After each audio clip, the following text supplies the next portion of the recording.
Welcome to the Del Wamsley Radio Show. Listen and grow as Del questions the status quo, encourages you to think differently, and empowers you to make a better life. Get ready as Del challenges core beliefs, seeks the truth, and reveals the roadmap to the lifestyle you really want. And now your host, multi-millionaire, national award-winning investor, CEO and founder of Lifestyles Unlimited, Del Wamsley.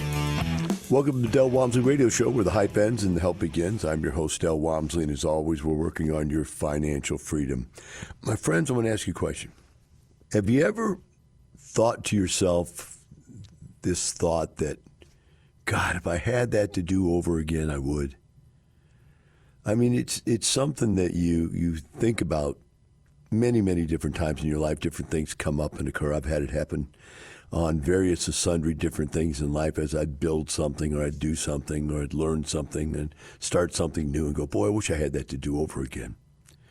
Well, the topic I'm going to talk about today here to start, and I've got many topics today, but this is the starting topic, is that over the last 60, 90, 120 days, I've been talking about the fact that the marketplace is changing for commercial real estate, by the way. And the commercial real estate out there, the apartment complexes, which is what we buy of it. Now, by the way, office buildings are crashing. It's just dying. Office buildings were killed because people stopped working in the offices. I mean, after COVID or during COVID, they all went home. And they found out they could get the job done at home. And a lot of people found out they'd rather be at home. So I'm going to get a job where I can work from home. So office space is dying. There's other stuff like that. Big shopping centers are going broke because people don't go to stores anymore. I mean, I buy everything online. I mean, it's going to crush these big box stores. That's all there is to it. Except if you need something right this second. I mean, when they figured it out, overnight shipping. The apartment industry, which we're in, what happened to it was that it was the last bastion of great investments available because people need places to live. And the occupancies are high. We've been increasing rents, at very high rates up until just this last few months. And all of a sudden, we're looking at a situation where the prices got so high, the inflation was so high that the Fed started raising interest rates. And many people got into something called adjustable rate mortgages, which I screamed and yelled and stamped my foot up and down about, don't do it, don't do it, don't do it. They're leading you down the road of destruction. And of course, unfortunately, I was right. And I'm not saying that because I want to be right. I'm saying that because it's true and it's killing people. And people want to know why don't you see that real estate is bad? Real estate isn't bad. Those loans were bad. In fact, anywhere you look, you'll find that real estate, and apartments especially, are still the darling of the investment world. We're still occupied. We're still making money. Everything still makes sense, except for two factors. The fact that because these interest rates were so low, people were willing to pay too high prices for their properties, and they paid too much. And I just won't pay too much. I know what a property produces, and I know what it's worth based on what it produces. Now, when they start selling these properties based on what they might produce in the future, it's called pro forma. That's when I got out of buying. I said, nope, I'm going to sit on the sideline and buy something else. And I did. I started buying grocery stores. And I did very well with grocery stores. I'm back to the apartments now. And the reason I'm back to the apartments is because the Fed raised the interest rates so high that the sellers finally, and the brokers finally, and the mortgage brokers finally realized they were not going to get away with selling properties way above what they're actually worth. Now you have to understand, when you buy an apartment for what it's actually worth, it's a very, very profitable investment. But when you pay 20, 30, 40, 50% more than what it's worth, then it's not profitable anymore. You've parked your money, yeah, you found a place to put your money, but it's not profitable anymore. And you say, well, all the long-term benefits of real estate will eventually come into play and you'll be okay. And the truth is you'll be okay, but it will be a moderate investment, not an exciting, great investment. So here we go. We're sitting here and I'm talking about this for 90 days. I did a seminar last weekend and had literally thousands of people listen to it, get excited about the fact that now we're going to be able to go back out there and buy the real estate for what it's really worth. And that was exciting. And part of the excitement of the issue was that the real estate itself wasn't dying. The profitability of the real estate was still there. However, the market has started to soften up a little bit to where we couldn't raise rents at double-digit rates anymore. We can only raise rents at smaller percentages. But that's not lowering rents. That's not just staying the same. That's just raising slower. But the economy is starting to slow it down a little bit, right? Well, lo and behold, one of the things that was looming in the background was the fact that because there's been a demand for apartments and units and housing units that was unfulfilled for the last 5 years, people started building apartment complexes. And the problem with building anything, especially apartment complexes, is that the demand is always out in front of the supply. So when you finally do catch up with the supply and they go, wow, we got to build this stuff. There's great opportunity here as a builder. And it takes 3 years to put one of these buildings on the ground, 5 years to put it on the ground and lease it up. So these buildings are just now starting to hit from the demand that was there 3 years ago. And I'm going to read you this article, and it's from a company that sells a product on how to lease up properties quickly. So there's a little marketing behind it, but I'll just, we'll just look at it for what it is. It says, somewhat ominously, national net absorption fell from roughly 28,000 units in May to less than 9,000 units in June. Now, what is absorption?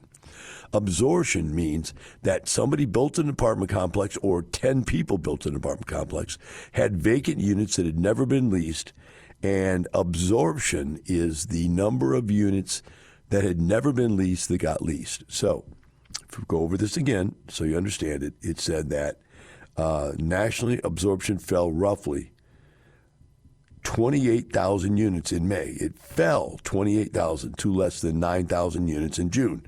So that means that in May, before April, there would have been 28,000 more absorbed units than in May. So 28 plus 9 is 37, I believe. So they absorbed 37,000 units in April, but in May it dropped to only 9,000 units. So what does that indicate? That indicates that they have overbuilt and that there's not this demand out there that get to absorb all these new units coming on, right? So that new construction is going to put pressure on occupancy. So these people are already not able to do rehabs or make-readies. They're running out of money, if not already out of money. They can't keep up with the fact that the interest rates are sucking the cash right out of their businesses, and they can't do the kinds of things you need to do to really operate your property correctly. Pretty soon your property becomes shoddy. Now, everybody in different states and places has run into increased costs, property taxes, insurance, and so forth. That's part of business. That happens everywhere, and it's going to continue to happen, just like all tenants run into increased rents. Your costs go up as a business person, but your income goes up as a business person. It's all the vicious cycle of inflation that is very, very prevalent right now, no matter what the Democrats tell you. Why are all these people on strike? Because of the inflation. What this article said is that there's this new increased number of buildings available that are empty. And that is creating demand or occupancy problems. And so I looked at buying a property. The particular business was a small apartment, and it was going out of business. It had about 100 and some units to it. And I just thought of picking it up from one of my kids. It's a small little project for a kid to grow up with. But when I did the research, even though the price had come down like 20% from what it originally sold for, right across the street was a 320-unit apartment complex, brand new, being built, that had not hit the ground yet. And I said to myself and my wife, I said, look, do you understand? This is a little 100-unit. When they put a 320-unit across the street and they go, we're going to let everybody get in for half price to lease this place up, they are going to suck this place dry. This place is going to lose 10 or 20% occupancy overnight. When that place opens its doors, it's just going to happen. And So this property needs to sell for even less than what they're able to sell it for or willing to sell it for right now. And so I just, left the person because I didn't want to, go beat them up anymore. They had already been beat up enough for the price they were willing to sell it for. It was a problem. I saw it coming. Now you say, well, somebody else buys that and they open the 320 unit right across the street from them and they get wiped out. And you go, well, real estate's bad. No, real estate's not bad. Real estate's easy. People are bad. Bad isn't the word for it. They're stupid. People are uneducated in what they're doing. They're making dumb decisions. And that's why you get wiped out in anything you do. But real estate is the one that it's very hard to get wiped out in. You have to really do something extremely dumb to get wiped out in real estate. And I have so many people I've talked to that their lead investors lost all their money. And the lead investor goes, it's not my fault. It's the economy's fault. It's the Democrats' fault. No, it's your fault, guy, because you did it. And because it was very visible that it was going to occur. All these people that lost it said, no, we didn't see it coming. There's no way. See, there's a whole group of people, I'm going to share this with you, that have been in real estate since 2009. And the price of real estate has gone up every year since 2009. Remember, I went in 2008 when it crashed. I bought when it was crashing. Then I watched everything I bought go up and up and up and up for the last 15 years, I guess it is. 2008, 2000, what would that be? 18, 3 is 7 more, 20 years, 15 years. So for 15 years, the prices have gone up. There are people that have only been in the business 3, 5, 7, even 10 years, and they've never seen a downturn. So they have no idea one can occur. In fact, they couldn't believe one could actually occur because everything was so good, there was no way anything could be bad. Now they're getting wiped out. That's the way it happens. Now you throw this new stressor in there, which is this overbuilding, overconstruction. Now they're going to start seeing occupancy problems. Now, when you've already got interest rate problems and your cost of your mortgage is going up faster than your income is, and your taxes and insurance are going up what they should, well, not should go up, but do go up because of inflation. And I mean, I say they are going up because of inflation. Then you are now getting hit from all sides. And there's only one way to go. Get out and lose money. We'll take a short break, be right back with the Del Wamsley Radio Show.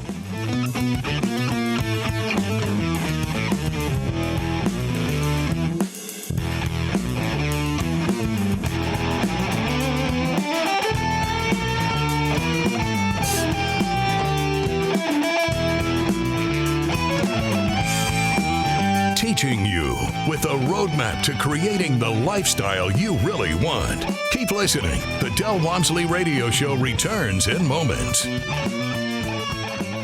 A reminder from Del Wamsley, CEO of Lifestyles Unlimited. Remember this, sellers, motivated sellers are found, but deals are made. It's valuable information. Learn how to find those motivated sellers and get the deals done. Join our free online workshop and learn how to retire in 5 years or less at lifestylesunlimitedworkshop.com. lifestylesunlimitedworkshop.com. Once again, that's lifestylesunlimitedworkshop.com. You're hearing the Del Wamsley Radio Show. Want more life-changing knowledge? Access our podcast and listen on demand at lifestylesunlimited.com under the radio tab. Now your host, Del Wamsley. Welcome back to the Del Wamsley Radio Show. Today we have been discussing for the whole first half of the show about what happens if you look backwards and see in 2020 vision that what you did wasn't the right thing to do. And we've been making a roundabout point that I've been, for the last 90, 120 days, telling people that the real estate market has changed, the prices are going down, that people that had not positioned themselves correctly in real estate, the ones that have just made bad decisions as far as the investments they've made in the last year or two, maybe 3 even, but I think it's really more the last year or two. Some of those people are starting to feel it, and some of them are actually going to lose their properties.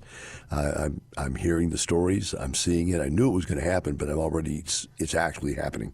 So then this article comes out that says that, we're overbuilt in construction, which means that the occupancy of some of these people's property is going to suffer.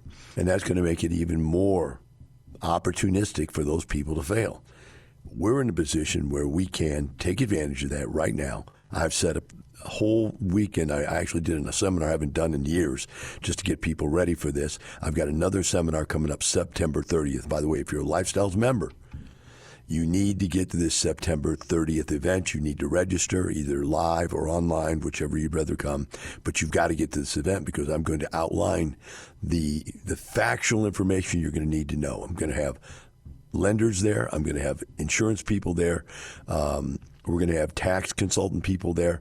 We're going to try to get you all the information you need. And this is not an extra paid event. This is for the members already. So if you're already a member, you need to get to this event. But what it is, it's our internal setup of how we're going to attack these deals and be on top of these deals as they fall out.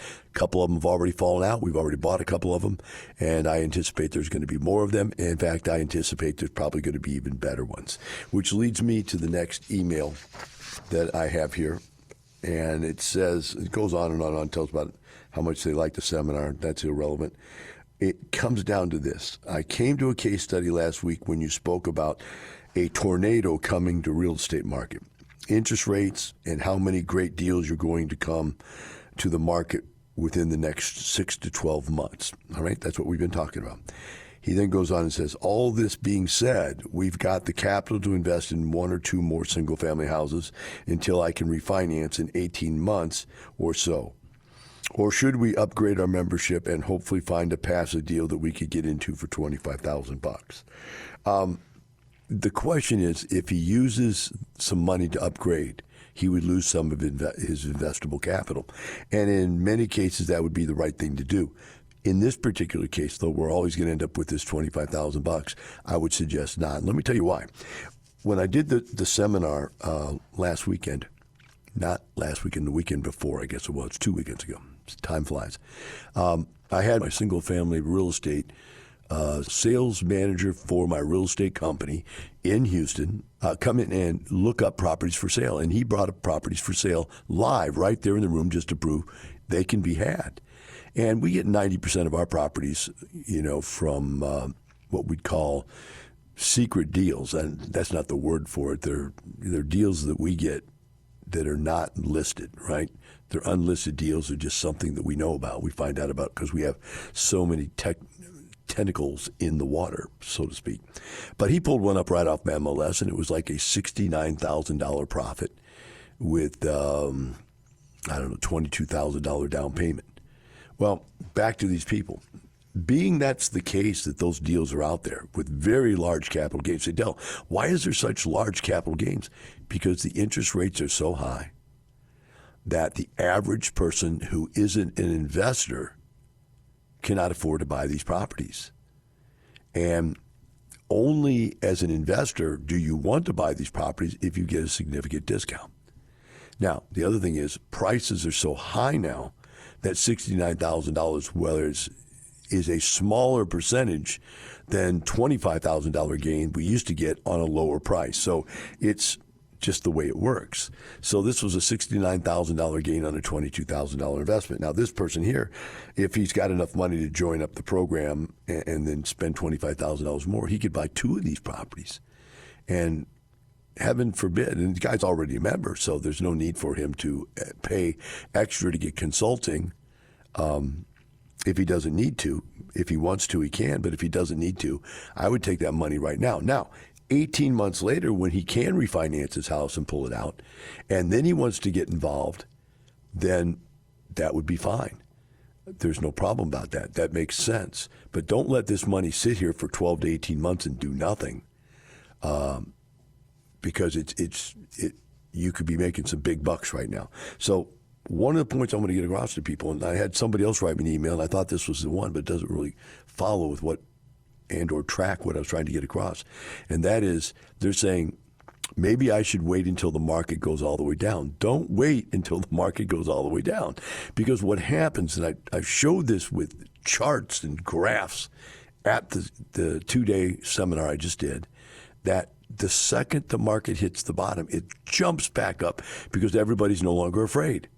And then, boom, everybody gets in, the prices go flying back up, And not only do they go flying back up, the difference is there's lots and lots of competition now. So when those deals go flying up, you won't get one, and the prices will go flying right by where you're willing to pay, and you end up going, boy, if that ever happens again, I will change what I did and go back in. Well, guess what? You have that opportunity right now to do what is right, but you've got to make that change. You've got to get in there right now and get started doing this. So for these people, I thought that they should not put it off. They need to get out there buying right now is what they need to do. All right, next email says, my wife and I are both in our early 30s with a young son. We've got really good credit, but not much money to use, and we're paying off a mortgage. Is it possible to get into Lifestyles program with our situation, or are we stuck until we get extra money? If we pull every investment we have, including savings, we're likely to come up with $30,000, but that would come with tax consequences. Just asking. All right, so let's go back to the story I just told you. You know, whatever it is, the tax consequences are to pull out $30,000. Let's say it's a tax of 10 to 15%, because if they're young, they don't make much money. They're in a low tax bracket. So if they pull it out, it's going to be somewhere, 10 to 15% of 30. That's man, I have to have a calculator. I mean, 15%, that should be easy math for me, but you get old and the brain goes numb.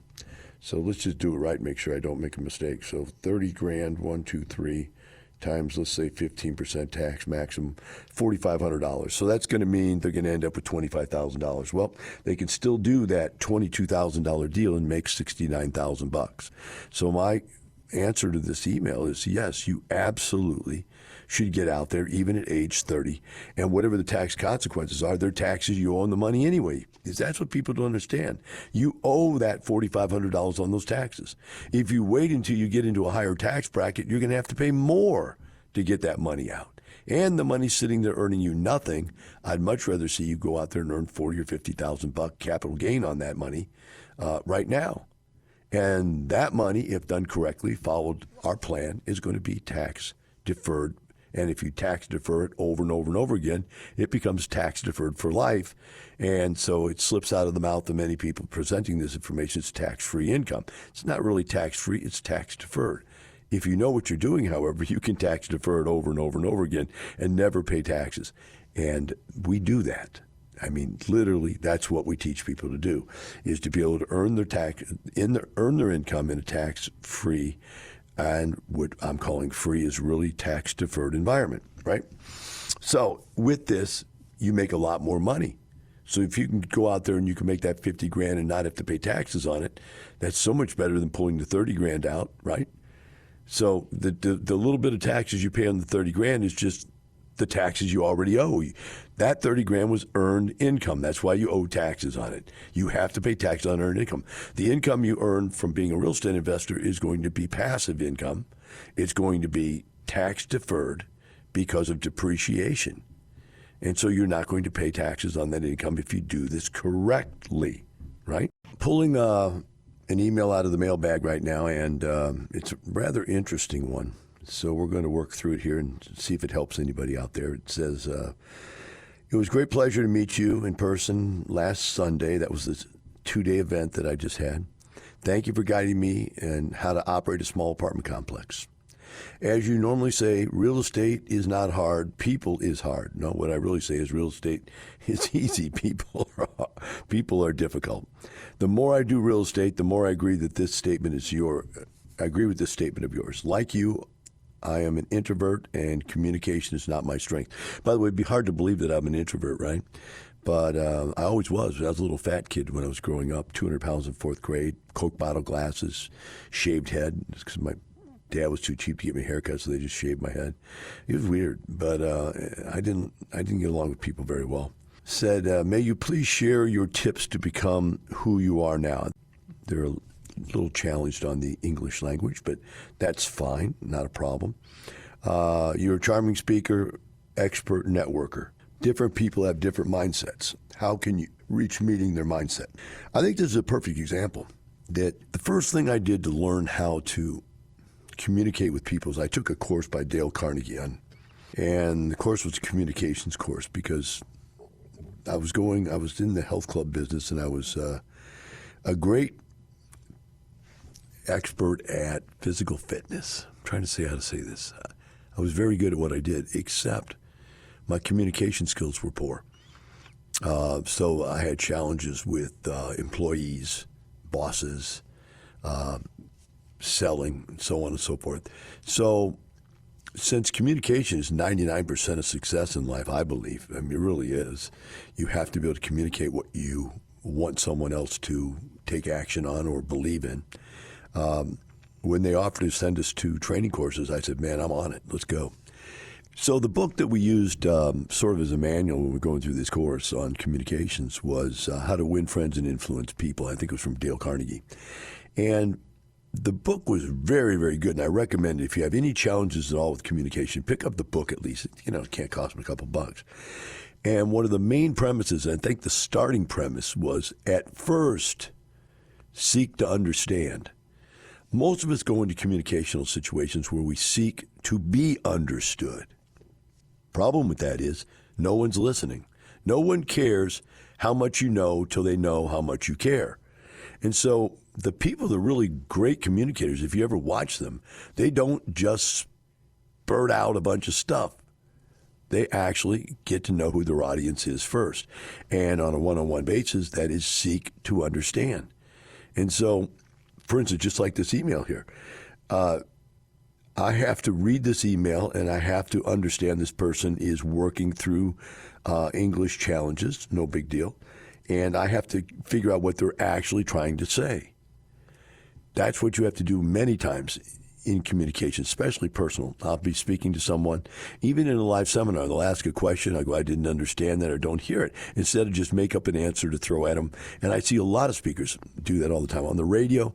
So as you go on here, you learn that if you listen, and sometimes I have to, at seminars, walk up to people all the way up close to them so I can read their lips and their body language while they're speaking and asking the question. The next thing you have to learn is after you understand who you're speaking to and what they're really wanting to know, you then have to understand a word called empathy. And this is something that really helped me a lot when I was going through this program. Empathy is when you totally understand what they're going through. Sympathy is believing the same way they do. Oh my gosh, I feel just like you. I'm so sorry for you. No, empathy is, man, I really empathize on the situation you've gotten yourself into. I can really see it's a predicament. I feel your pain. Now, I don't agree with anything you're saying. I don't think it's the government's fault. I think it's your fault. I don't think it's the Fed's fault. It's your fault. You did this to yourself. And if you can keep this in the back of your mind that you don't have to be sympathetic to be empathetic, you can then build some empathy. So you find out what they're really all about, be concerned about what they're communicating, then have empathy for it. You'll find that when you want to get your point across, they'll be a whole lot more interested in hearing what you have to say. And that, my friends, is what I hope I do for you here on the radio. For the rest of your life, remember, it's not the money, it's the lifestyle. Have a wonderful day. We'll see you tomorrow. The information and opinions you hear on the Del Wamsley Radio Show are those of the host, Del Wamsley, his guests, and his callers. The Del Wamsley Show is for entertainment purposes only. Please consult a professional regarding your personal investment needs. Nothing presented on the Del Wamsley Show constitutes an endorsement, recommendation, offer, or solicitation to buy or sell any product or security.